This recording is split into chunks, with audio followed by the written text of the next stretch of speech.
Bismillahirrahmanirrahim. Elhamdülillahi Rabbil alemin.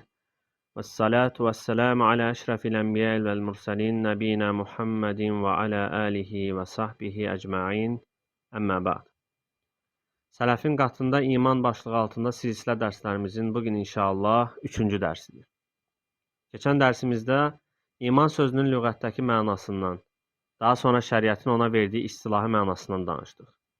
Və həmçinin sözlərimizi ayətlərlə və hədislərlə dəlilləndirdik. Sələfimizin kimlər olduğunu açıqladıqdan sonra səhabədən, tabiindən, ətbə-u tabiindən və onlardan sonra gəlib xeyir üzərə onlara tabi olan böyük alimlərdən iman dedikdə nəyi qəsd etdiklərini zikr etdik. İman bütün müsəlmanların qatında ixlaslı şəkildə qəlblə təsdiq, dillə iqrar və əməllərlə təslimiyyətdir. Sünnətə uyğun şəkildə fərzləri və sünnətləri əda etməkdir. Bu, Rasulullahın gətirdiyi dinə tabi olan bütün müsəlmanların ixtilafsız etiqadı və icmasıdır.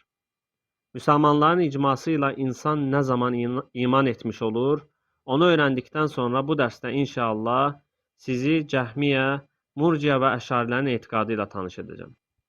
Əslində sizlər bu etiqadla çoxdan tanışsınız. Amma bunun sapıq Cəhmiyə firqəsinin və ya batil Murciə firqəsinin etiqadı olduğundan xəbərsizsiniz. Həmçinin əhl-i sünnətin onlar haqqındakı sözlərinin də yeri gəldikcə inşallah zikr edəcəyik. Əvvəlcə başlayaq Cəhmiyədən, onların etiqadından. Bu etiqada Cəhmiyə etiqadı deyilməsinin əsas səbəbi məzhəbin qurucularından olan Cəhm ibn Səfvanın adı ilə bağlıdır. Hansı ki, tabiin dövründə yaşamışdır. Onun ortaya atdığı batil etiqadın davamçıları da etiqadın qurucusu olaraq ona istinad edilərək Cəhmiyə adlandırılmışdır. Onların etiqadı barədə əhl-i sünnətin böyük alimlərindən nəqillər zikr edəcəm ki, həm onların əqidəsi, həm də müsəlmanların yanında onların hökmü sizlərə bəlli olsun.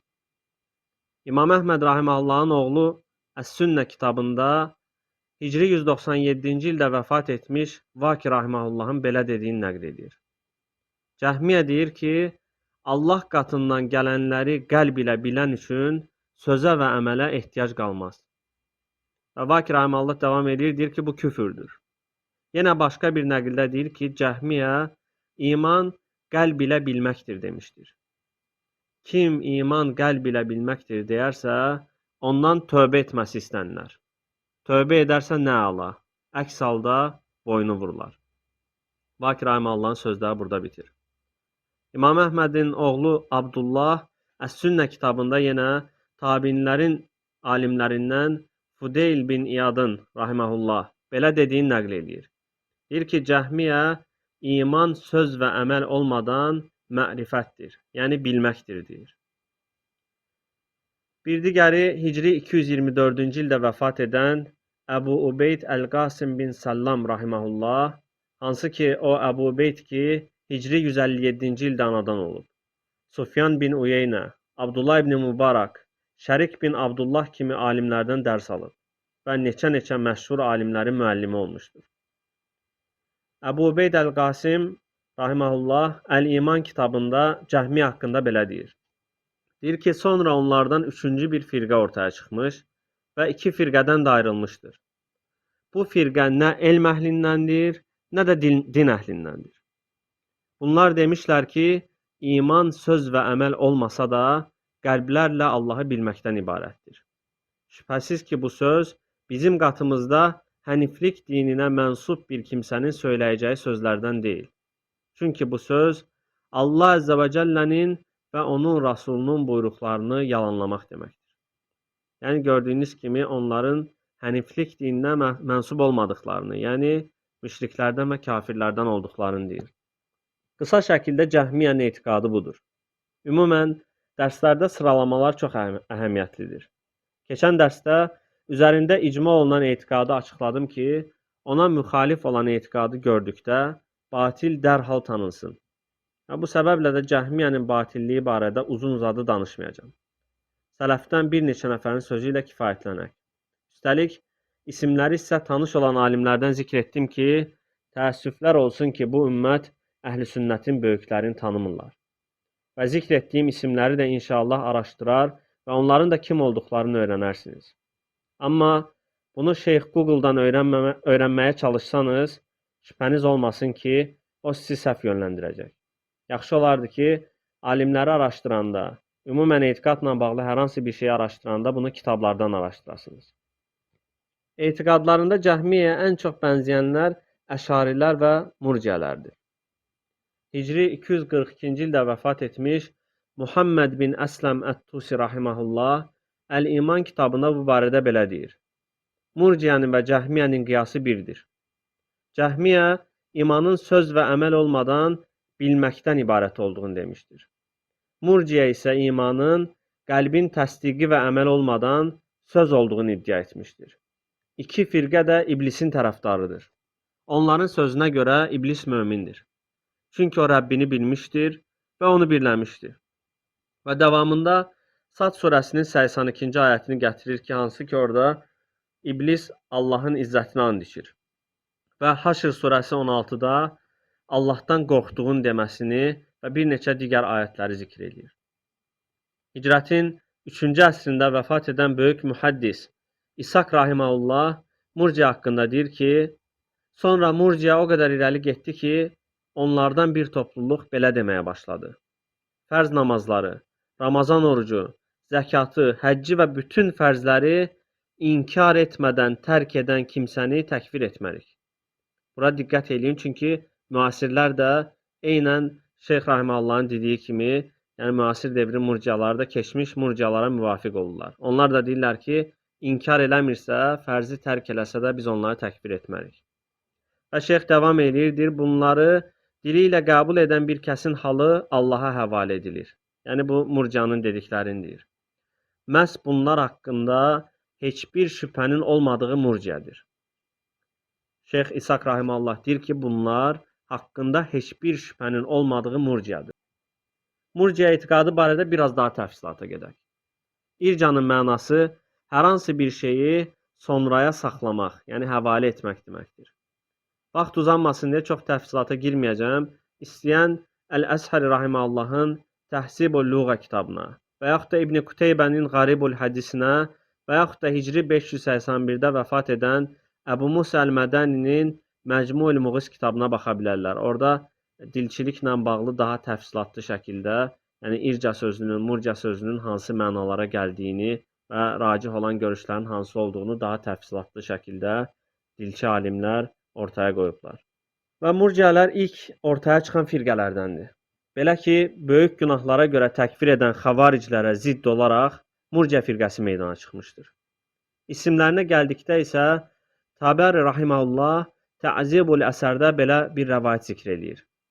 Deyir ki, İbn Uyeynədən ircanın nə olduğu soruşuldu. O da dedi ki, ircanın iki mənası vardır. Bir topluluq Əlinin və Osmanın, Allah hər ikisindən razı olsun, halını Allaha irca etmişdir, Allah saxlamışdır. Bu kəslər gəlib keçdilər. Bugünün murciasına gəldikdə isə onlar imanın əməlsiz söz olduğunu söyləyən kəslərdir. Həmçinin İmam Əvzai rahimehullah deyir ki, Şam əhli bu bidətdən xəbərsiz idi. Yəni, İmam Əvzainin sözlərinə baxanda bilirik ki, yəni bidətin çıxma yeri haradır? Şam əhlinə sonradan bulaşan bir bidətdir. Deyir ki, Şam əhli bundan xəbərsiz idi, ta ki İraq əhlindən olan və bu bidətə bulaşanlardan birisi bunu Şam əhlinə gətirdi. Bir çox fitnənin qaynağı olduğu kimi buradan da görünür ki, elə Murciə firqəsinin, İrca firqəsinin çıxma yeri də yenə Küfə, İraq ərazisi olmuşdur. Murciənin etiqadı digər zikr etdiklərimin bir bənzəridir. Onlardan fərqi isə Murciə deyir ki, Allahı bilməklə yanaşı, şəhadət kəlməsini də demək şərtdir. İman bu ikisidir. Əməllər isə imanın varlığına təsir göstərmir. Sadəcə imanın kamilliyi üçün gərəklidir. Əhl-i sünnətə görə iman nəyə deyilir keçən dərsimizdə izah etdik. Əgər kimsə bizi dinləməyə bu dərsdən başlayıbsa, məsləhət görərdim ki, əvvəlcə əvvəlki dərsi dinləsin ki, bu dərsi də doğru şəkildə anlaya bilsin. Murcianın etiqadına görə bir insan qəlbi ilə Allahı bilsə və dili ilə də şahidlik etsə, namaz qılmasa da, oruç tutmasa da və bütün fərzləri tərk etsə də, onlara görə həmin kəs müsəlmandır. İnkar etmədiyi müddətcə Yəni fərzlərini inkar etmədiyi müddətcə və yaxud da günahları halal görmədikcə o insan təkfir edilməz. Halbuki əvvəlki dərsdə əhlüsünnətin etiqadına görə əməlsiz imanın olmadığını dəlilləri ilə birlikdə zikr etdik. Və irəlidəki dərslərdə də inşallah namazı tərk edənin hökmü barədə də görüşləri təfsilatlı şəkildə zikr edəcəyik. Əgər sələfinizin kim olduğunu siz də təyin etmisinizsə, indi sizə murciə etiqadının dəvətçilərinin dilindən öz etiqadlarını zikr edəcəm. Çoxunuzun da tanıdığı İbn Hazm Əz-Zahiri Əl-Fəslu Beynəl Milali vəl-Əhvai vən-Nihal kitabında belə deyir. Bir topluluq imanın qəlb ilə bilib, dil ilə iqrar etmək görüşünü tərcih etmişdir. Buna görə insan dini qəlbi ilə bilib, dili ilə iqrar etdiyi zaman imanı və İslamı kamil bir müsəlmandır. Əməllər iman olaraq isimləndirilə bilməz. Lakin əməllər İslamın şəriətləridir. Bu, fəqih Əbu Hənifə Ən-Nu'mən bin Sabitin və fəqihlərdən bir qrupun görüşüdür. Əl-Muhallə kitabında isə deyir ki, əməllərin hamısını zayi edən kəs üsyankar mömindir. Burada bəzi alimlərin adını zikr etməyim böyük ehtimal ki, insanların təsir göstərməsinə səbəb olacaq. Və buna görə də yaxşı olardı ki, əvvəlcədən sizə deyim ki, bu dediklərimin heç birisi öz fikrim deyil və səhifəsi ilə, kitab adı ilə, həmin alimlərin öz kitablarından və öz dillərindən etiqadlarını sizə zikr edirəm. Və hər kim dediklərimizə şübhə eləyirsə ki, onların da haqqıdır araşdırmaq, getsinlər həmin kitablardan, həmin səhifələrdən bu alimlərin həqiqətən o etiqad üzərə olub-olmadıqlarını araşdırsınlar. Yəni, videoların altına kommentlərə sözlər yazmaq yerinə yaxşı olardı ki, kitablardan bu məsələləri araşdırsınlar. Və burada gördüyünüz kimi İbn Hazmın etiqadın öz kitabından, öz dilindən sizə zikr etdik. Və həmçinin o deyir ki, bu 4 məzhəb imamları olaraq bilinən, o 4 məzhəb imamlarından birisi olan Əbu Hənifənin də etiqadı olduğunu deyir. Həmçinin Fəxrəddin Ər-Razi, bu da tanıdığınız Fəxrəddin Ər-Razidir, hansı ki, onun təfsir kitabı da var. Muhassəlu Əfqaril Mutaqaddimini vəl-Mütəəxxirin kitabında səhifə 567-də açıq-aşkar heç bir qapallığa yer qoymadan öz murciə etiqadını bəyan etmişdir. Və bir digər alim Şafii alimlərindən olaraq tanınan Subki, hansı ki, Hicri 771-ci ildə vəfat eləyib, Əs-Seyful Məslul kitabında səhifə 412-də deyir ki, sələfin görüşü odur ki, iman könüllə bilmək, dillə iqrar etmək, üzvlərlə əməl etməkdir. Və bura qədər dediyi sözün zahiri sələfin etiqadıdır. Və deyir ki, artar və azalar. Bu da yenə əhl-i sünnətin etiqadıdır. Lakin davamında əhl-i sünnətin etiqadını təhrif eləyərək deyir ki, əməllər olmadığı zaman iman ortadan qalxmaz. Yəni, bu da nədir? Bu da o deməkdir ki, əməllər imandan deyil, sadəcə imanın kamilliyindəndir. Bir bənzərini İbn Həcər Fəthül Baridə demişdir. Bu da 1-ci cild səhifə 46-dadır. Deyir ki, o, yəni iman, qəlb ilə etiqad, dil ilə söz və üzvlərlə əməldir. Onlar bununla deyir, əməllərin imanın kamillik şərti olduğunu qəsd etmişlər. Buradan da gördüyünüz kimi İbn Həcər də əməllərin imanın səhhət şərti olmasını yox, əksinə onun kamillik şərtinin olmasını deyərək öz murciə etiqadını ortaya qoyur. Gördüyünüz kimi bəzən zahirən sələfin sözlərinin eynisini desələr də, eynən günümüz murciəsi kimi onların da qəsdi əslində irciə etiqadın gərəyidir. Bu da normal olaraq avamın başını qarışdırır. Kamillik şərti nə deməkdir? Yəni, insan namaz qılar, zəkat verər və digər əməlləri edərsə, imanı kamilləşər və gözəlləşər. Yox, əgər bu əməlləri etməzsə, bu əməlləri tərk eləyərsə, imanı yerində qalar. Çünki onlara görə əməl imanın səhhət şərti deyil. Bu halda da əməlin tərki imanı pozmur. Murciə, Cəhmiyə və Əşarilər isim-sifət tövhidində də əhl-i sünnətə müxalifdirlər. Lakin mövzunun çox uzayacağı üçün bu məsələlərdə təfsilata getməyəcəm. İnşallah, əgər gərək qalarsa, bu silsilənin tamamından sonra o mövzuda daha geniş şəkildə başqa bir dərs silsiləsinə başlayarıq. Vaxta qənaət baxımından Murciə, Cəhmiyə və Əşarilər haqqında hərəsi üçün ayrı bir dərs hazırlamayacağam. Onsuz da onların etiqadlarının hər birisi bir-birinə yaxın, bir-birinə bənzər etiqadlardır. Əşarilərin də etiqadda Cəhmiyyəyə müvafiq olduğunu məzhəbin banisi Əbulhəsən Əl-Əşarinin dilindən eşitmək ədalətə ən uyğun olanıdır. Əl-Əşari deyir ki, iman könüllə təsdiqdir. Dil ilə sözə və üzvlərlə əmələ gəldikdə bunlar imanın furuatıdır. Belə ki, kim qəlbi ilə təsdiq edərsə, yəni Allahın birliyini iqrar edərsə, Allah Taala qatından gətirdikləri barədə Rasulların doğru söylədiyini qəlbi ilə etiraf edərsə, onun imanı səhih olar. Elə ki, olduğu həmin müddət ərzində ölsə, nicat əhli bir mömin olaraq ölmüş olar.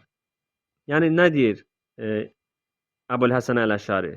Deyir ki, bir insan Allahın birliyini qəlbi ilə təsdiqləsə və Rasulullahın gətirdikləri doğrudur deyə qəlbi ilə inansa, heç bir əməl etmiş olmasa belə o hal üzərində ölərsə, o insan nicat əhli bir mömin olaraq ölmüş olar. Yəni, əməlləri imandan olmadığını deyir. Bu, iman haqqında görüşlərinin Əşarilərin öz dillərindən bəyanıdır.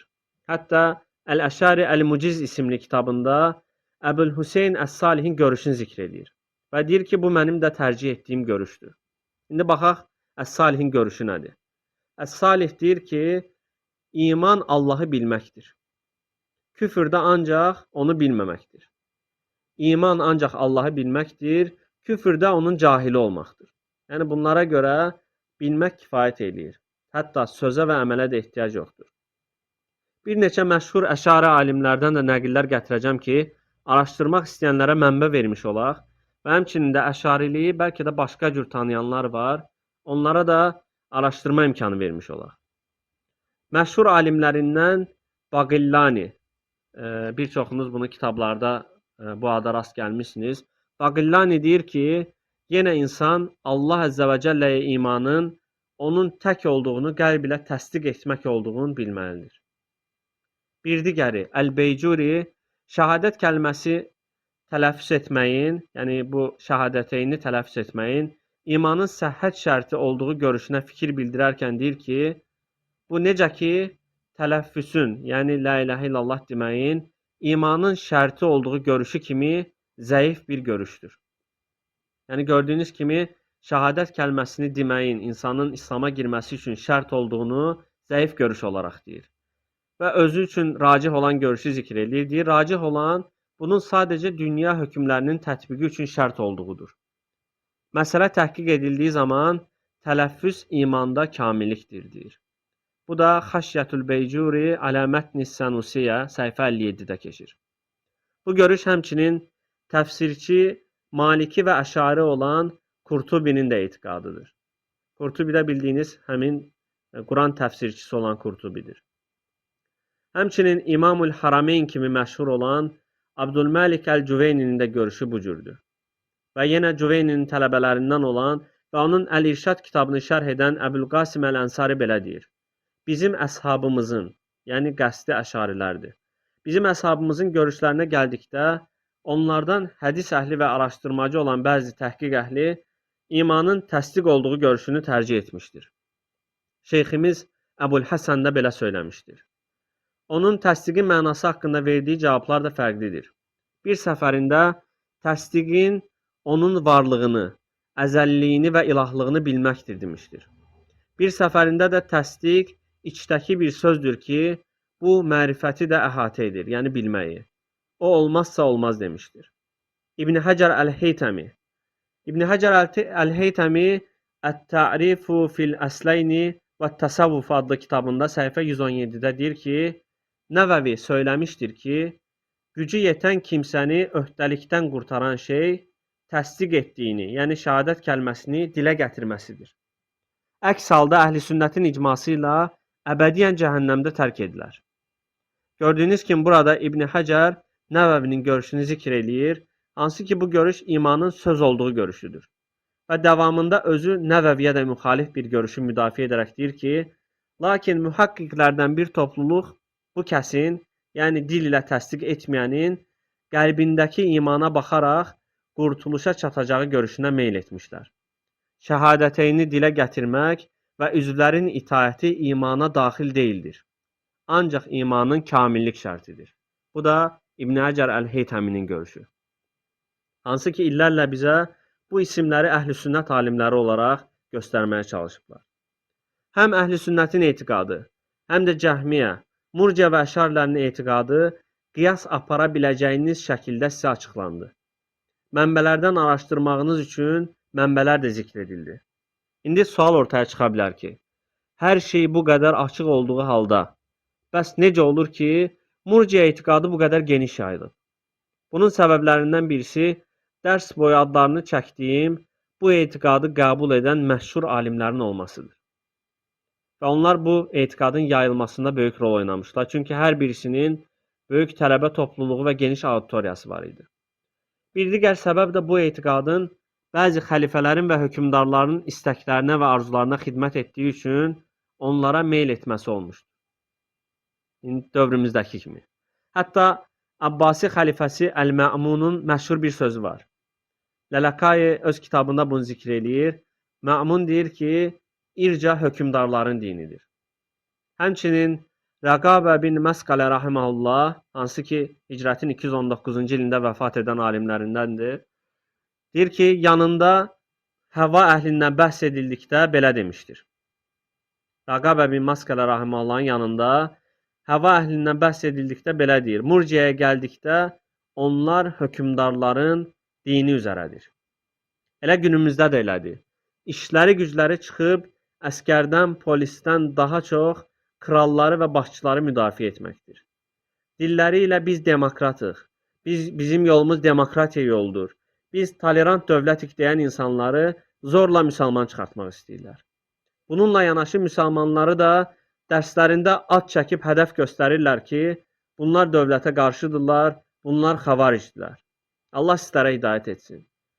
Bu firqələri əhl-i sünnətdən ayıran bir digər böyük məsələ haramları işləməklə fərzlərin tərkini eyni dərəcəli günah olaraq görmələridir.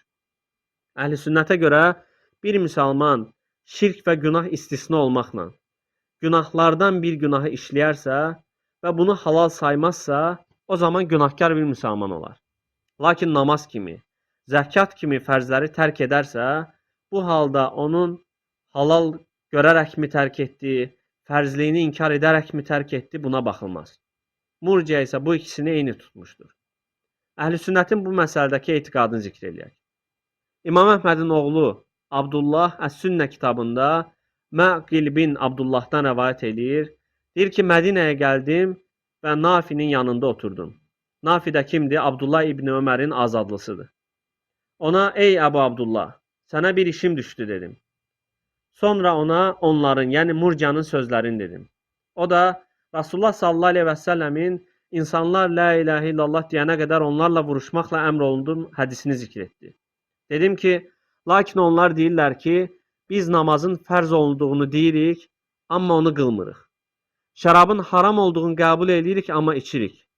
Əlini deyir, sürətlə əlimdən çəkdi və bunu edən kafirdir, dedi.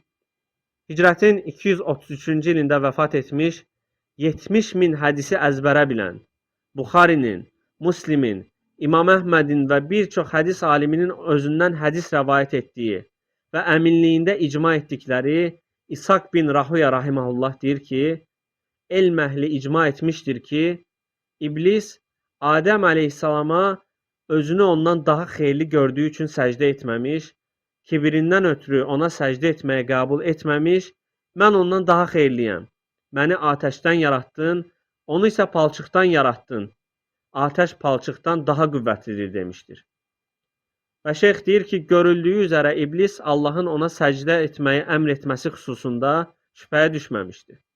Səcdəni inkar da etməmişdi. O, Allahın əmrini yerinə yetirmədiyi və Adəmə səcdə edərək onun önündə boyun əyməyə yanaşmadığı üçün kafir olmuşdur. Onun səcdə etməməsinin səbəbi Allah-u Teala'ya qarşı böyüklük iddia etməsi ya da onun əmrini inkar etməsi də deyildi. Beləliklə, bir topluluq namazın tərkini bununla qiyaslamışdır və demişlər ki, Allahın ona fərz etdiyi halda qəsdli olaraq ona səcdə etməyi tərk edən kimsə, hər nə qədər vacib olduğunu qəbul edirsə etsin, Adəmə səcdə etməyən iblisdən daha günahkardır.